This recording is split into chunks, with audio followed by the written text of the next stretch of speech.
The world's littlest skyscraper, a swindle in plain sight. The fools never even looked at the blueprints. That's what I still find so amusing. They were desperate, throwing money at anything that promised to make them richer. And I just happened to be the man with the right kind of promise. It was the early 1900s, and Wichita Falls, Texas, was drowning in oil money. The black gold had turned every man with a shovel into a millionaire, and the city was swelling faster than it could keep up. Buildings sprang up like weeds, businesses fought for office space, and investors were hungry for a piece of the boom. That's when I came in. I told them I'd build it, a grand, towering skyscraper to rival the finest buildings in Dallas, Houston, even New York. I had the credentials. I dressed the part. I spoke like a man who had already built 1,000 towers. And I showed them the plans, official, stamped, and signed. 480 inches. That's what the blueprint said, plain as day. Not 480 feet, no. Inches.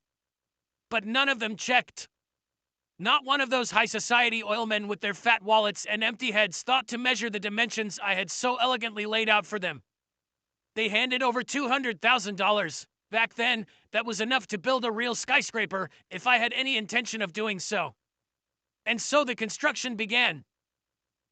Brick by brick, floor by floor, my tower rose. And oh, the looks on their faces when they finally realized. Their grand skyscraper was just 40 feet tall, not much taller than a utility pole.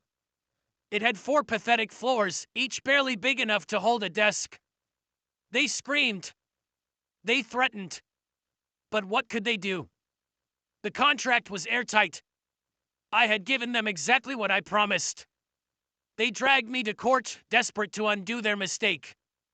But the judge took one look at the paperwork and ruled in my favor. I hadn't broken a single law. They had simply signed away their money to a man who was smarter than them. By the time they realized what had happened, I was gone. I vanished like smoke, leaving behind what would become known as the world's littlest skyscraper. Decades later, people still visit it, shake their heads, laugh at the stupidity of those rich fools. They call me a conman, a swindler, a fraud. I call it business.